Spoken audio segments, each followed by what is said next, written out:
integración vertical. La teoría de la integración vertical. Esta teoría también es enriquecida por Williamson, porque hasta antes de Williamson se estudiaba la integración vertical como una cuestión estrictamente tecnológica, ¿no? En cambio, ahora se observa desde el punto de vista de los costos de transacción, la integración vertical. Y para Williamson es que si hay integración vertical, o sea, fusión de empresas, es porque se hace eficiente si es que el enfoque está basado en, o sea, la fusión, ¿no? En cuestión de costos de transacción, que eso justifica, ¿no? Y por eso es que en la anterior clase habíamos señalado que la economía del coste de transacción refuta, es decir, a la teoría neoclásica, ¿no? Que solamente se observaba la integración vertical bajo un carácter estrictamente tecnológico, ¿no? O sea, de función de producción. Entonces, ¿cómo lo refuta? Dice en dos sentidos. Primero, debe tomarse en cuenta la posibilidad de que la integración vertical esté impulsada por las economías del coste de transacción, cuando las partes están operando en un contexto de intercambio bilateral. Ya están imaginándose, ¿no es cierto?, cuando vimos ese intercambio bilateral, ¿no? Segundo, el menor grado de poder de monopolio no provocará la integración si la organización interna se ve afectada por dificultades en incentivos. O sea, segundo, el menor grado de poder de monopolio no provocará la integración si la organización interna se ve afectada por dificultades en incentivos.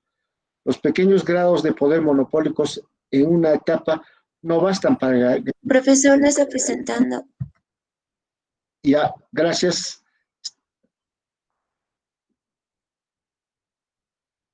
Vamos a presentarlo.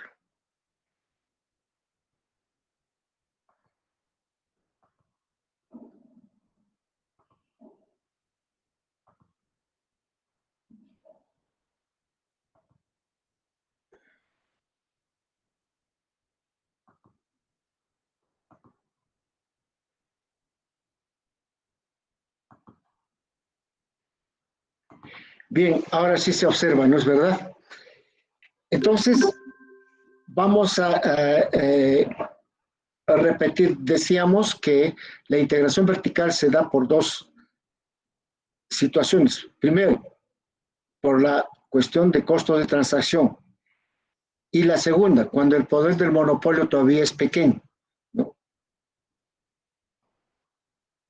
¿Por qué? Porque no hay mucho incentivo como para poder hacer fusiones, ¿no?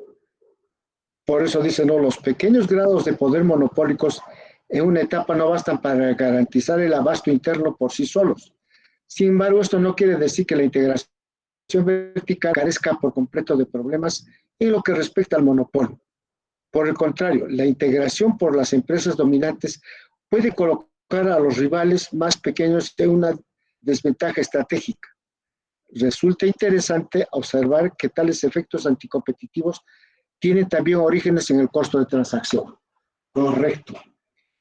Esas dos situaciones que plantean la importancia de hacer integración vertical. Por ejemplo, si en el caso segundo, ¿no?, una empresa tiene interés de hacer integración vertical con una empresa pequeña, la gran empresa con una pequeña, ¿no?, pero lo está haciendo con fines más que de carácter monopólico, entonces fija barreras. Entonces, eso provoca también que haya mayor poder del monopolio, en este caso por cuestiones estrictamente tecnológicas.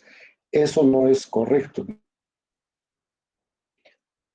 Tiene que ser siempre, dicen, cuando no afecte a ninguna otra empresa o impida el ingreso de otra empresa.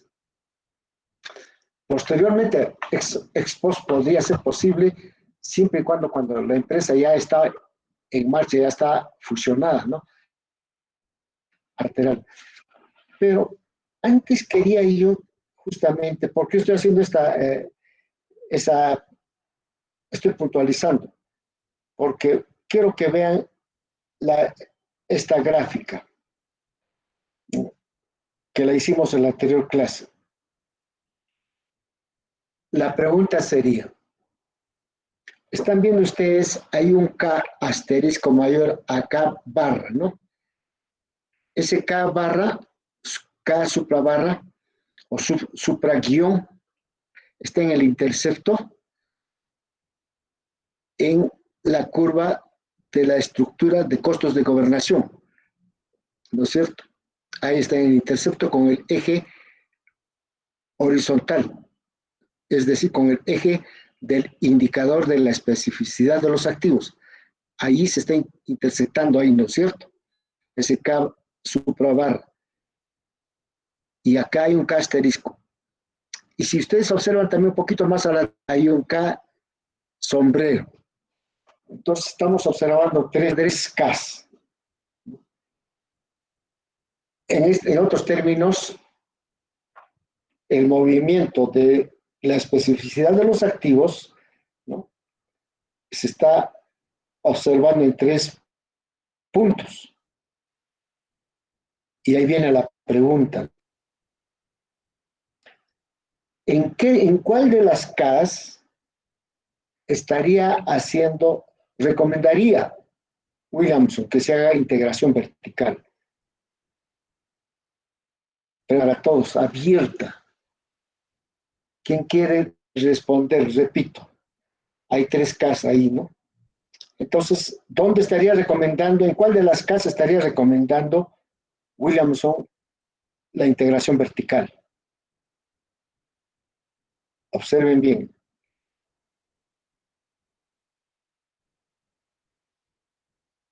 A manera de... Caso, A ver, espérate. Voy a... un poco más para que tengan idea. Están viendo ustedes la curva de la función de los costos de gobernación y tienen la otra, que es, ¿no?, que es la función de la especificidad de los activos. Delta C. ¿Están viendo ustedes esa delta C? Que es la función de la especificidad de los activos. Y el delta G nos está diciendo que es la variación de los costos de gobernación entre la especificidad de los activos, porque no se olviden que hay 2 sustitutos, ¿no?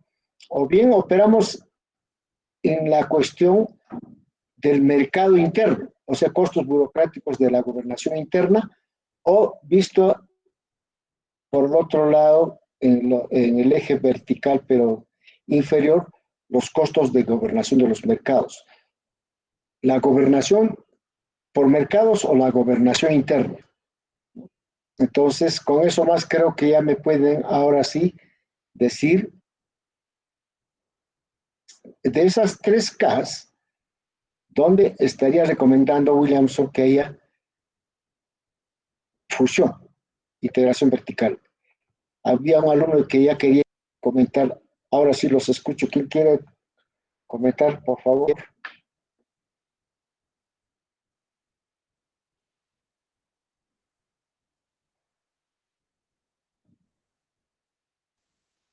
K barra, perdón, K sombrero, K con un sombrero.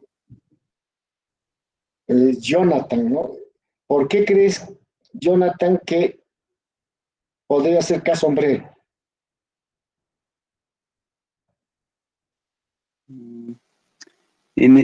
K sombrero se sitúa sobre el eje de activos específicos. Mientras más está a la derecha, creo que más específicos son los activos. Por lo tanto, a la empresa le sería útil hacer una integración vertical para abaratar costos.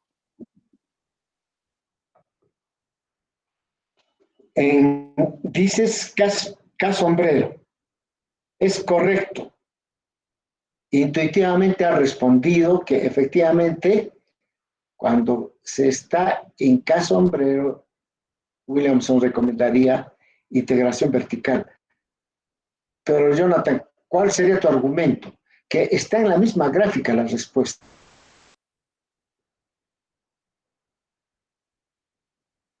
¿Cuál es más específico para que te ayude? ¿El K sombrero o el K asterisco? Más específico, ¿cuál es el activo más especializado? ¿En dónde está? ¿En K sombrero o en K asterisco? En K sombrero. Correcto. ¿Pero por qué razón? Porque allí te está diciendo que el K es más idiosincrásico, es más especializado. Por lo tanto, ya no necesitas recurrir al mercado, sino tendría que ser a través de la gobernación interna, de la organización interna entre entre las dos empresas, ¿no? De tal manera que a futuro podrían hacer integración vertical y se consolida en una sola. Porque los costos burocráticos de la gobernación de los mercados resultan altos respecto a los costos burocráticos de la gobernación interna. La negociación ya es directa. La negociación no necesitas del mercado. Y como les había dicho también, hoy en día está más vigente todavía la teoría, se ha hecho mucho más poderosa la teoría de Williamson. ¿Por qué? Porque hoy en día tú puedes comprar de cualquier parte del mundo lo que tú quieras, cualquier activo, cualquiera, vía internet. Ese es un acuerdo bilateral. El comprador y el vendedor únicos están negociando la compraventa de un determinado activo, ¿no? Por internet. No necesitas mercado. Y eso es lo que se está dando, pues. Por eso yo les decía, ¿no? Si estas teorías no estudian, van a quedar ustedes también igualitos, por mucho que tengan entre 18, 19 a 20, 22 años, van a ser más viejos que yo, porque van a ser obsoletos, porque no tienen las nuevas teorías. Y lo que estamos estudiando son esas nuevas teorías, justamente. Y da la suerte que realmente esté actualizado, ¿no? Para que yo pueda transmitirles estas teorías, porque estas teorías todavía relativamente son nuevas para acá, para el Cusco. Ya han trascendido mucho a nivel nacional, ¿no? Pero acá, igualito, pues, no hay un activo humano, ni un capital humano que esté especializado en estos temas. Entonces, como quiera que yo accedo a esa teoría, porque tuve suerte de estudiar, entonces ahora se los estoy transmitiendo. De allí que les resulta complicado entender, pues no es tan fácil, ¿no? Pareciera que están hablando ahí en términos de la teoría microeconómica 2.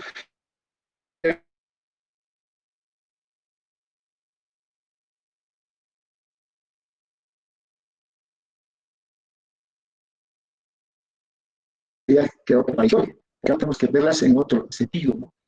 En otros términos. Entonces, esta gráfica, una y otra vez, tienen que ir revisando, ¿no? Por eso es que la curva de la teoría de los costos de la organización interna, en este caso, la teoría de claro, la función de la especificidad de los activos, la función de la especificidad de los activos es esta, ¿no? Nos está diciendo que a medida que la empresa requiere de activos más específicos, más especializados, se aproxima hacia la eje horizontal, pero se hace asintótico. Aproxima más. ¿Qué significa esa aproximación? Que la empresa está altamente especializada, pero sus activos son específicos. No lo vas a encontrar en el mercado, lo vas a encontrar en la organización interna, en las privadas. Ahí lo vas a encontrar. Entonces ya se dan cuenta que los mercados no había sido mercado homogéneo, competitivo, ¿no? Hay que estudiar el mercado en toda su dimensión. Y por eso hablamos de la función de la especificidad de los activos. Y esa función de la especificidad de los activos está relacionado pues, justamente con los costos de gobernación. En la medida que los costos de gobernación son altos. A propósito. Entonces, ¿qué significaría estar, por ejemplo, están leyendo ustedes en el eje horizontal, cercano, digamos, a los costos de gobernación de los mercados? El eje inferior, ¿no? Donde dice costos de gobernación de los mercados. Si estamos a partir de este K suprabarra hacia la izquierda, ¿qué significa? De ese K, de ese intercepto, ¿no? Del K barra hacia la izquierda, ¿qué significa? Desplazándonos en el eje horizontal hacia la izquierda. ¿Qué significa?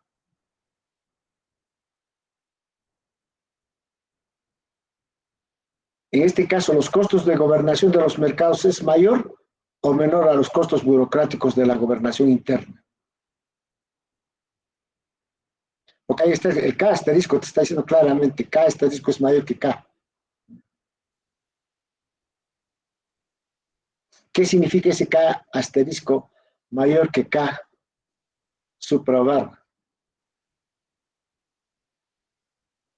Los activos son menos idiosincrásicos.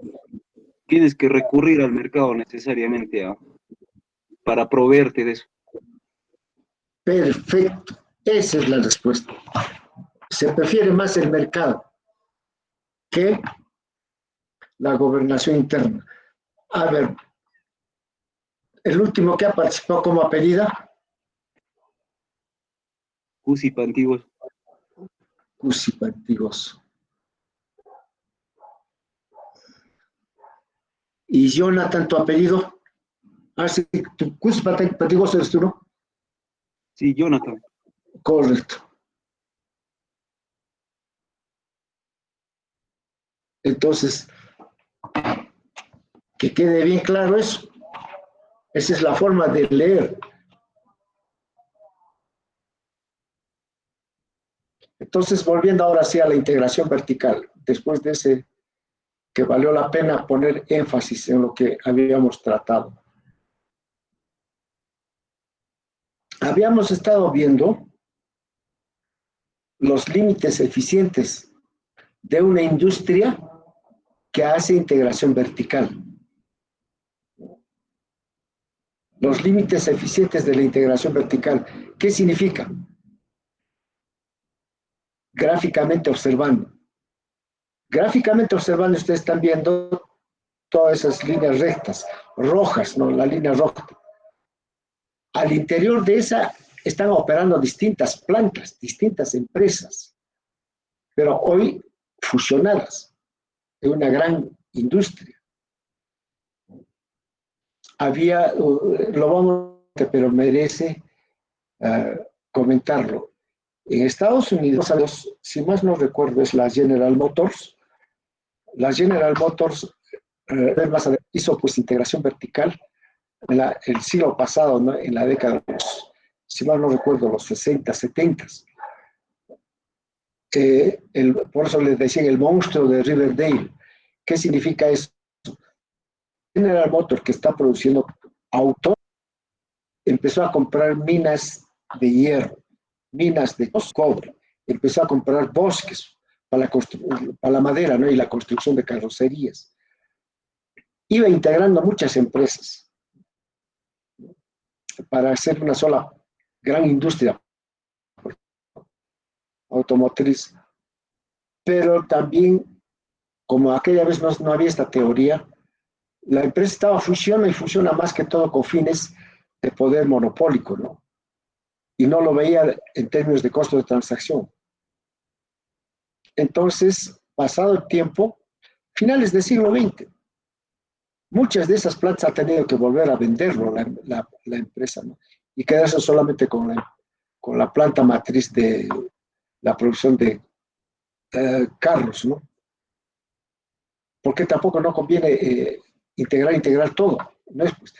Si hubiera utilizado la teoría de costos de transacción, se habría ahorrado pérdidas, ¿no? Esa gran industria, el monstruo de Riverdale, siempre la comentan eso. Entonces, aquí por eso hablamos, ¿en qué sentido? Porque es eficiente. Se supone que todo este, inclusive esa fusión S1, S2, S3, que habíamos visto que es integración mundana, así lo llama Williamson, todas son eficientes y se han integrado por cuestiones de costo de transacción y no precisamente por cuestiones tecnológicas. Eso. Igualmente podríamos observar el S2 con C2-O,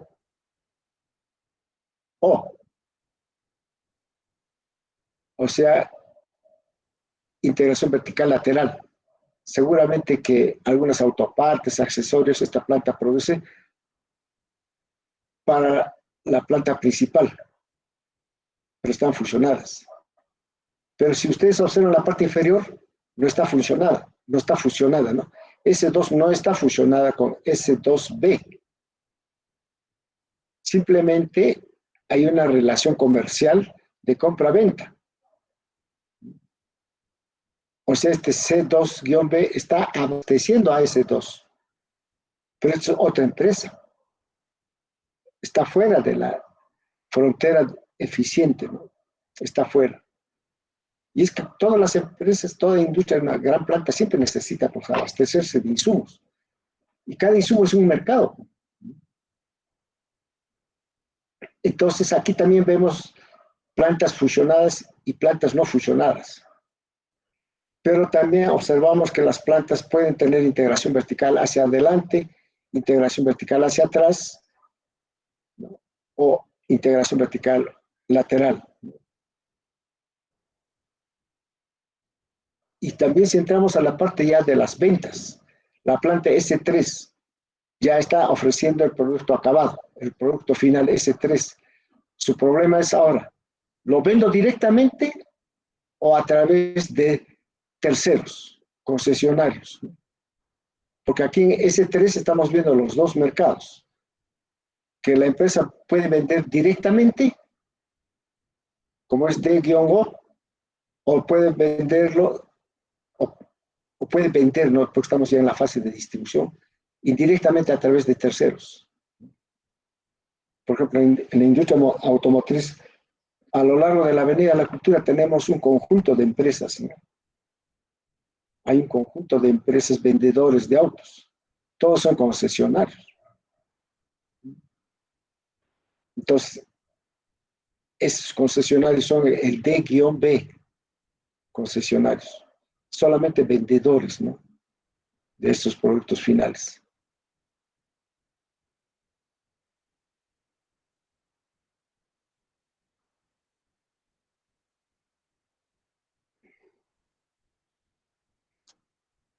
Ahora vamos a ver, como dice Williamson, integración vertical algunas.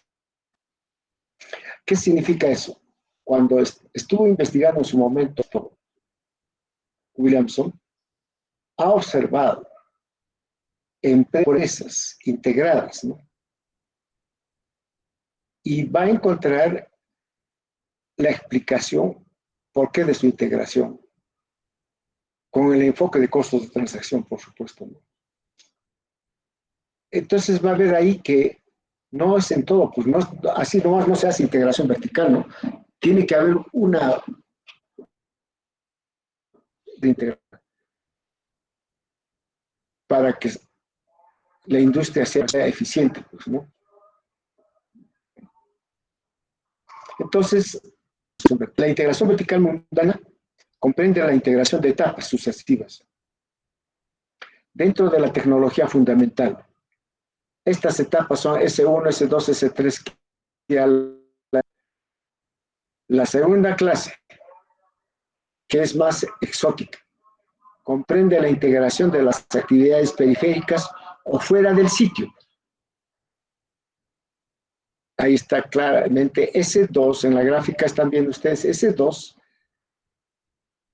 con C2B. Este es fuera del sitio, pero este es lateral. La integración hacia atrás, veamos qué dice, ¿no? La integración hacia atrás en los materiales básicos, la integración lateral en los componentes, la integración hacia adelante en la distribución, etc. La mayoría de los análisis de la integración vertical se olvidan de la primera clase y se concentran por entero en la segunda.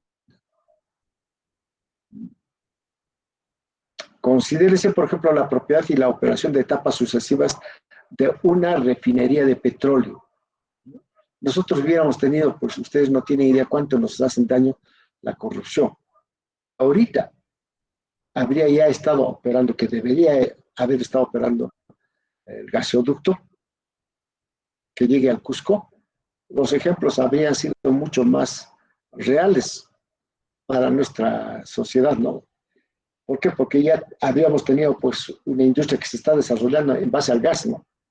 Porque acá está el petróleo, pero sí también se podía ver en base al gas, porque el gasoducto te permite tener distintas plantas.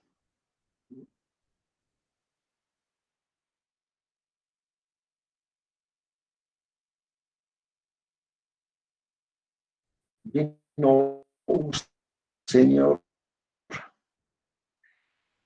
experto en gasoducto, ¿no? Y por eso entonces se estaba licitando el gas de camisea, ¿no? Si iba a ser la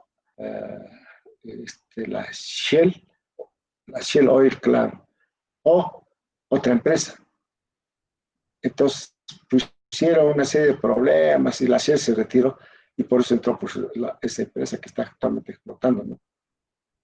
La historia tengo la impresión que habría sido distinta si hubiese sido la Shell, habría sido más transparente, menos corrupta, ¿no? Que la que tenemos.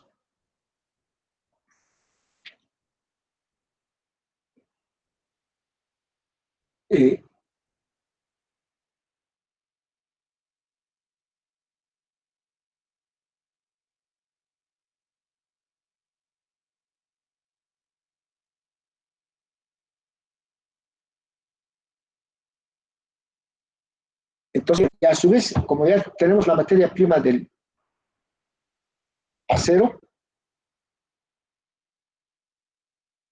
herramientas, decían, y oportunidades de desarrollo industrial para el Cusco hubiera sido bastante grande, ¿no? Pero ¿cómo nos mata? ¿Cómo nos mata? Y todavía ese señor Humala, conchudamente, ¿cómo? Así son. Hemos perdido muchos valores nosotros. Es una pena porque si no tienes valores, las cosas te van a parecer como que es natural, normal. Pero sin embargo, esa corrupción está matando a los pobres. Y no deberíamos permitir eso, ¿no? Nuestro desarrollo, nuestra formación profesional debe ser integral en valores. Decir la verdad, fundamentalmente, ¿no? Uno, honestidad, honradez. Esos valores, ¿no? Esos valores deberían ser constantes para toda la sociedad.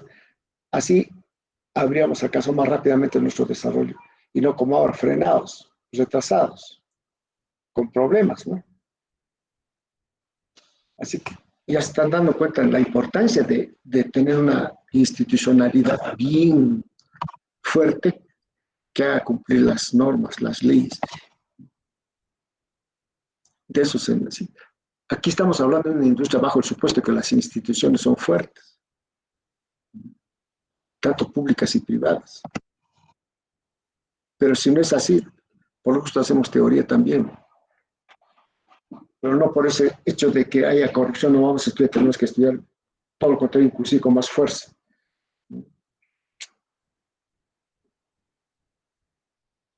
Entonces, el ejemplo de las etapas sucesivas de una refinería de petróleo, ¿no? Te dice eso justamente. la importancia de la integración vertical. Y todavía del sitio, les estoy hablando de integración vertical del sitio, porque yo les mencioné antes. Se viene desde Quillabamba la materia prima, ¿no? El gas. Se localiza otra planta en Anta. Y esa planta que va a producir acero debe localizarse también otra planta que produzca máquinas, herramientas metálicas, ¿no? Y la necesitamos. Aquí sería una buena planta porque nosotros tenemos gran parte de nuestra población en la actividad agropecuaria, sobre todo agrícola, ¿no? ¿Y acaso no sabemos, no conocemos que en la agricultura se necesita mucha herramienta? Se necesita herramientas y máquinas. ¿Cuánto hubiese impulsado esta planta, ¿no?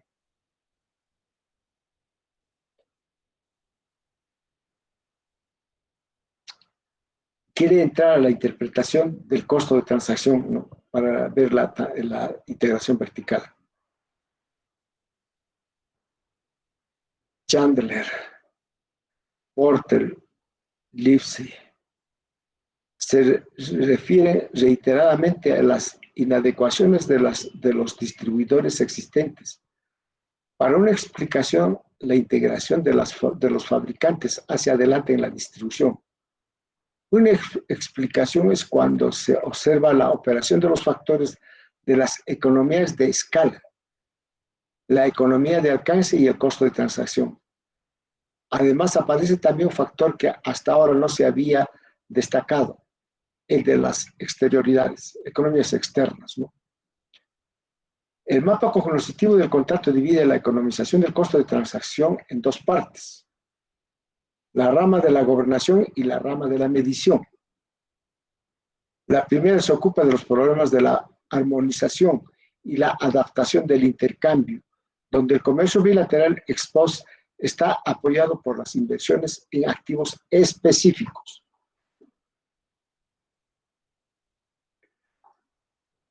Entonces ya estamos hablando de costos de gobernación interna, altamente específicas, donde el comercio es bilateral, un comprador, un vendedor. Pero está apoyado por la especificidad de los activos, por ese K que habíamos dicho, el K sombrero y el K asterisco. En este caso está hablando del K asterisco, del K sombrero. Está apoyado por las inversiones en activos específicos. La segunda, las complicaciones de la contratación planteadas por las exterioridades tienen orígenes de medición. Es menos fácil el ejercicio del control de calidad sobre los bienes vendidos a distribuidores. La dificultad de extender los controles de calidad a la distribución conducirá a una falta de optimización.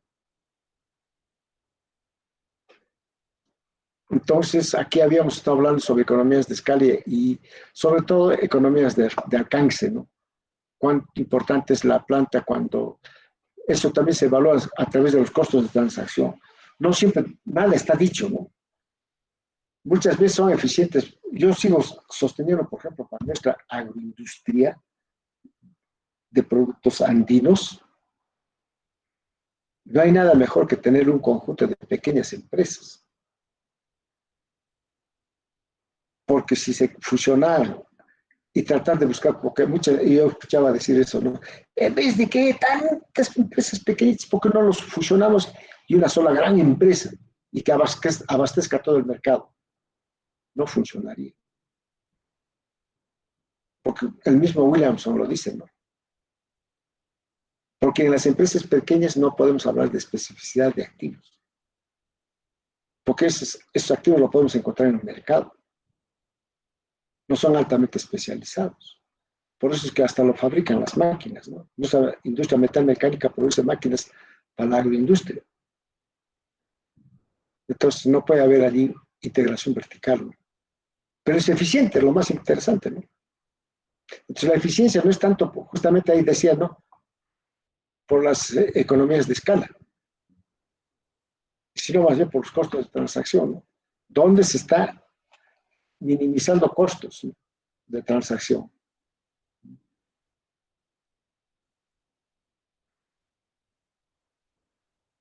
Todo depende, entonces, Una sola empresa podría producir lo que hace 80 empresas en el Cusco, o viceversa. Mejores 80 empresas que una sola. ¿Y sabe por qué también es eso así? Porque también nuestra oferta agrícola es, ¿acaso se especifica? Es competitiva. Si no hay cebada, trigo acá en el Cusco, inmediatamente importas de Bolivia, de Argentina. La vas a comprar, la vas a importar de ahí. El mercado es abierto, el mercado primario.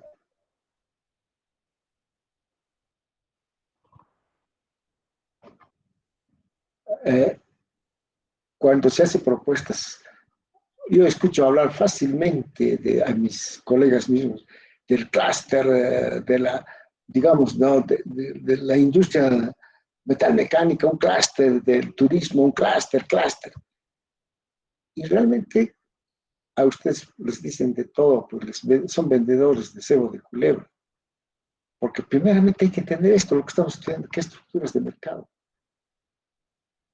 Yo tengo un libro justamente publicado sobre la agroindustria y a alguien no estoy recomendando integración vertical, todo lo contrario.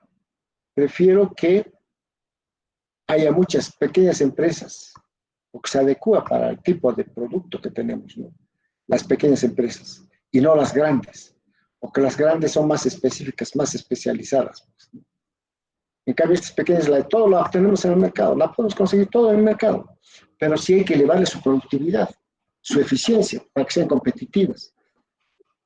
Entonces, tendremos que utilizar otras teorías para nuestras pequeñas empresas, pero dentro de la organización industrial, obviamente.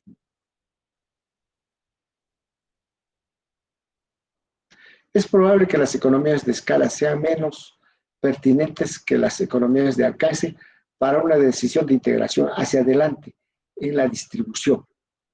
Está diciéndonos, por ejemplo, ahí, ¿no? Que tampoco nos está recomendado que no hagas integración vertical hacia adelante, porque de repente puedes utilizar otro tipo de organización, ¿no? Pero no precisamente en base a la integración vertical, porque vas a fracasar. Los costos te van a resultar muy caros, los costos de gobernación te van a resultar muy caros. Mejor utiliza esos costos de gobernación del mercado antes que los costos de gobernación interna, que te pueden resultar caros. Eso está diciéndonos. En realidad, las industrias que son más grandes en relación con el tamaño del mercado pueden ser capaces de justificar su propia distribución cuando las empresas más pequeñas no pueden hacerlo. Ahí sí, si no pueden hacerlo las pequeñas empresas, tiene que hacerlo la gran industria. Correcto. Economías de escala, ahí está hablando. El procesamiento de películas por parte de Kodak es un ejemplo a menudeo. Sin embargo, los bienes menudeos son vendidos por detallistas. Entonces, la planta mismo no vende directamente, sino por detallistas. Ahí, pues, hasta ahora todavía van a ver ustedes vendedores de películas de Kodak. Ahí en Marqués están, hay pequeñas empresitas, están vendiendo rollos de Kodak, están vendiendo una serie de lo que está relacionado, ¿no?, a la industria de la fotografía, ¿no? Los detallistas independientes, ¿no? O sea que simplemente son distribuidores, vendedores, ¿no? Concesionarios. Aunque la participación del productor sea muy grande, como se aprecia en los mercados de cereales y los diamantes. Por ejemplo, es cierto, el mercado de los cereales es gigante. El cornflakes de la Nestlé, ustedes sabrán, seguramente han tenido la oportunidad de consumir, pues, ¿no?, muchos productos de cereales, de desayunos, vienen de la gran industria, de un clúster de la Nestlé. Ahí está el cornflakes, es un buen ejemplo, ¿no? La estamos consumiendo aquí, todo el mundo consume eso, pero lo produce una gran industria, una gran planta que tiene economías de escala gigante, por eso se da esa satisfacción de vender en todas partes, ¿no? La planta del clúster de la Nestlé tienen ahí en Chile, pero Perú, Ecuador, Colombia, Bolivia consumen esos productos. son sus mercados. Entonces, es un mercado gigante, ¿no? Y que goza de economías de escala. Obviamente están fusionadas, ¿no? Pero todo depende de esa escala, ¿no? De ese gran tamaño de escala de producción frente a una gran demanda. ¿Quién no consume desayunos de cereales, ¿no? Todo el mundo. Entonces el mercado está garantizado ahí. O sea, la demanda en este caso, ¿no?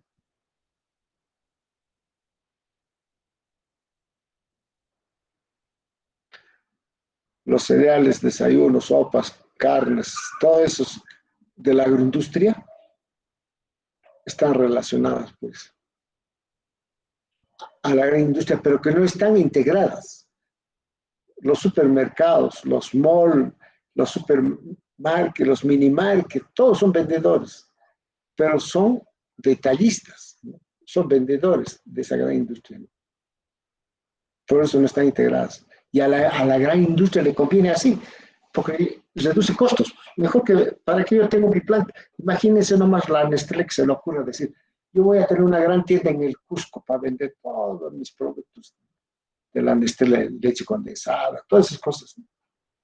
Quiebra, fracasa, porque relativamente este mercado es pequeñísimo para ellos, ¿no? Entonces, más económico, más rentable es dárselo a concesionarios. Eso es lo que estamos estudiando, por si acaso. Lo que se observa y estamos estudiando. Lo que pasa es que la teoría es un poquito más fuerte.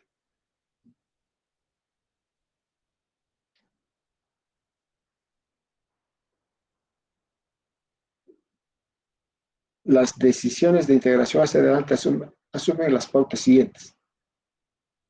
Ya. Esta, donde denota dos signos positivitos, dice denota considerable. Cuando es un signo positivo, nada más denota alguna. Y cuando son guioncitos, es incierta. Y cero es insignificante. Nos estamos refiriendo acá a esto. Integración hacia adelante en la distribución. Entonces, en esta columna estamos viendo la integración hacia adelante. ¿Cuándo se puede hacer integración hacia adelante? Dicen, ¿no? Cuando hay preventa, manejo del inventario y propiedad, del menudeo, bienes de consumo perecederos, bienes de consumo durables, bienes de productos durables, y también erradas, fracasadas, ¿no?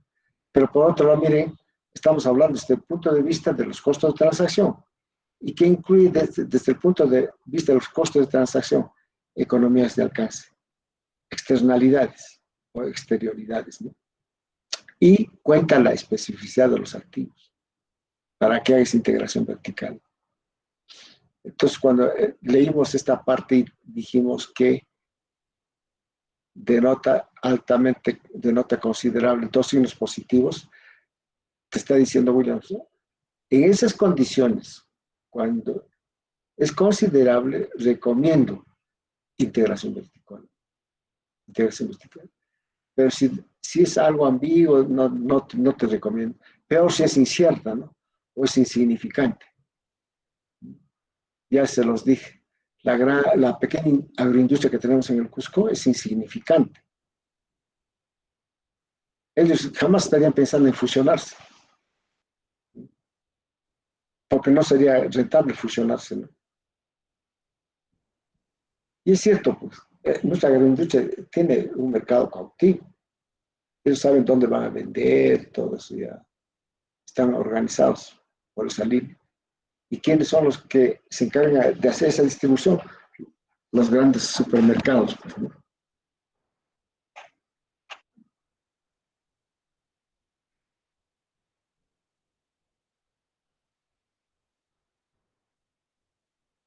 Entonces estamos viendo también cuando son altamente especificados, clase 1, o si ocurre, es errada, ¿no? Hubo varias fusiones, pero en algún momento, en alguna parte lo van a leer ustedes. Williams señala, tal empresa también hizo una fusión errada, así integración vertical que fracasó, y por no tener bien claro la teoría de costos de transacción. Por ahí es importante lo que vamos a hacer ahora. Por el momento, como tenemos todavía clases a las 11, Entonces, aquí nos quedamos. Pueden formular sus preguntas ya a la segunda hora cuando entremos. Les quiero pedir un favor. Si no estoy 11:15, todavía me esperan, porque tengo un tratamiento de salud, así que pueda que demore, pero voy a hacer todo lo posible para estar a la hora. Pero la entrada, ahora sí, eso todos ustedes saben, es 11:15. No quiero que me estén entrando antes de 11:15, por favor, porque como yo estoy instalando, a veces me cortan la señal y no puedo grabar por esa razón. Entonces, por eso tienen que ser puntuales. Yo les suplico que sean bien respetuosos del tiempo que les estoy diciendo. Si entra más después, no hay problema. Por eso siempre hay 5 minutos de tolerancia para todo, ¿no? Entonces, no me estén entrando a 11:10 o 11:05. Les suplico, ¿ya? Entonces, quedamos acá hasta las 11:15. Hasta luego.